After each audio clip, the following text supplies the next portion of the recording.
This makes a 1990s home, but it may not be what you think. Ladies and gentlemen, welcome back. As you can see by the title, we're back on the Recollection Road channel. I'm excited for this. I told y'all the 90s was some of the worst years in my life.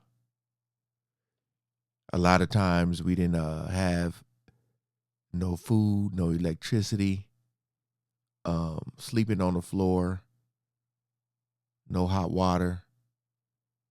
I didn't really go to a lot of my friends' house, like in their house, but I used to always be playing outside. You would think nothing was wrong. So let's take a look. Appreciate y'all. Shout out to all the good humans, man. We ain't gonna waste no more time. Let's jump right into it.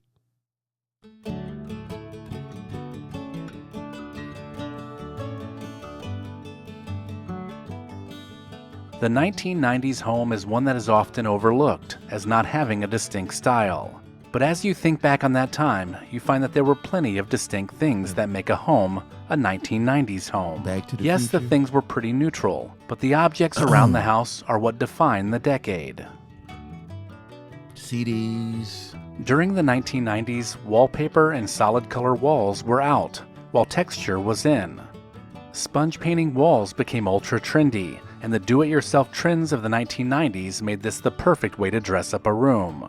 This technique was very forgiving, and novice painters everywhere tried their hand at it. The outcome, however, wasn't always the best, and thankfully, this trend was short-lived. I didn't know that was 1990 that came out. Kitchens in 1990s homes were uniform to say the least. Pretty much all of them, especially newer homes built around this time, came with cabinetry that had a standard light oak finish. The appliances too were standard, with most being white appliances. This classic 1990s kitchen look could be found everywhere, and this was well before the craze of granite countertops and stainless steel appliances. Yeah, my kitchen didn't look like that. One thing that wasn't lacking during the 1990s was CDs. These compact discs replaced the cassette tape in the early 1990s, and collections of CDs could generally be found in every room. With so many CDs floating around the house, it was important to stay organized, so special cabinets, CD towers, and storage books began to be sold during this time. Yeah, It seemed everybody had a catalog of CDs they carried around with them. No matter where you were, having a CD collection at the ready was important for someone living in the 1990s. yeah, for sure. My cousin had this under the car seat. Speaking of CDs, how many AOL trial CDs did you have laying around the house? Before computers came with internet browsers, AOL would send out CDs that could be inserted into a computer, and it allowed you to connect to the internet through your phone line. That is, of course, if someone wasn't already using the phone.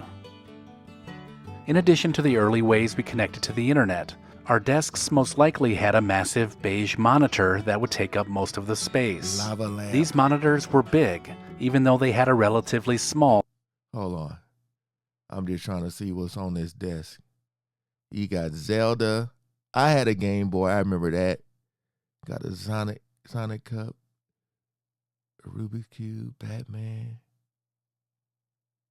Yeah. English Test Thursday. Most of the space.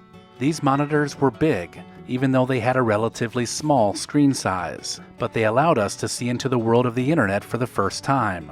And for many of us, AOL, Yahoo, and GeoCities were some of the first websites we ever used.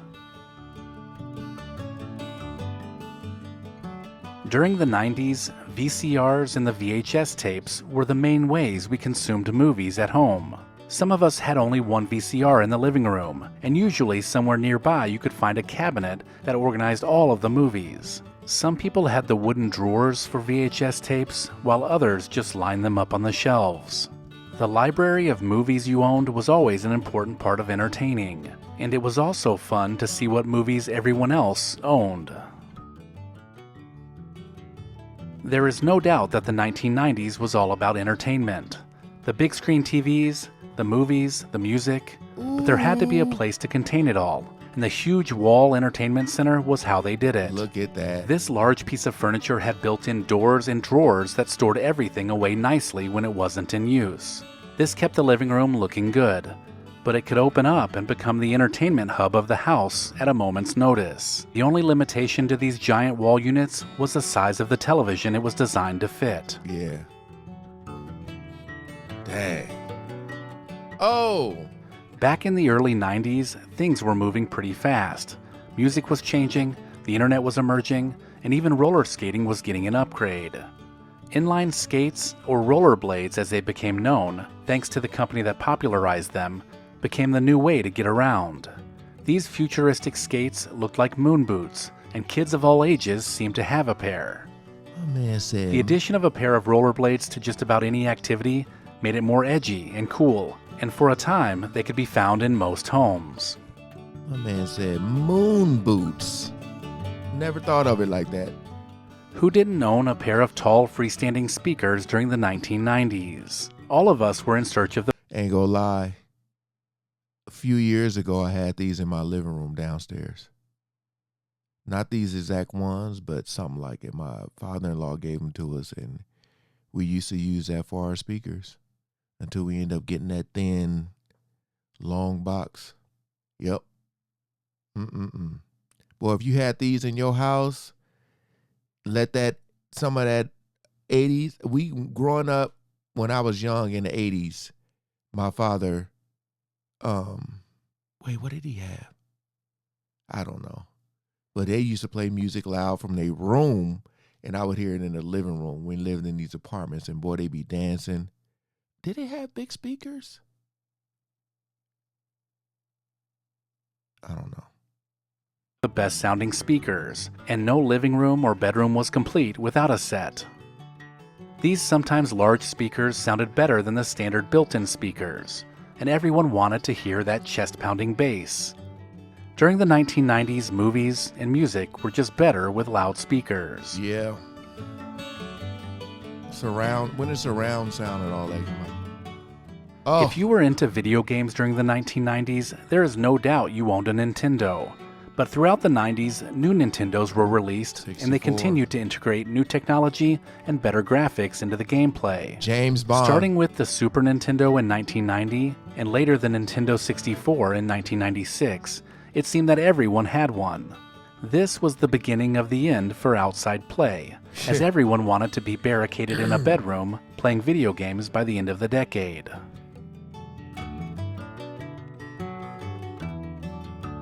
James Bond was the game. Another important feature of a 1990s home was the telephone.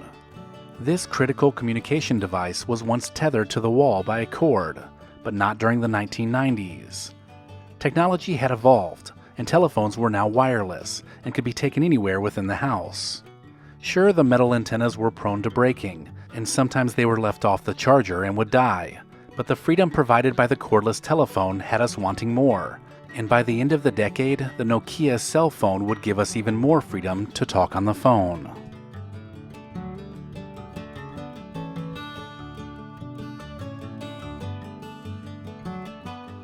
Track lighting was something that was really prevalent in homes during the 1990s as well. Mostly left over from the 80s, these canister lights could be slid back and forth along the track and could be adjusted to point in different directions. During this time, we also saw recessed lighting emerge as a more discreet way to light a room. Today, we see recessed lighting everywhere, but during the 1990s, it was often just in kitchen or dining rooms, and they were usually the eyeball style of lights that could be used as a spotlight. I think my in-laws have the track light still, if I'm not mistaken. I think so. Oh, man. Lastly, throughout the 1990s home, you could find fake plastic plants pretty much everywhere. Above the kitchen cabinets, in the corner of the living room, or even in a bathroom. It seemed no room was off limits. From trees to flowers, silk and plastic materials were used to make them look as realistic as possible, and they required no upkeep, which for a busy person living in the 1990s, that was important. Despite the dust that they collected, these faux plants were an important part of the decor. and it brought a splash of green foliage into the beige homes of the 1990s.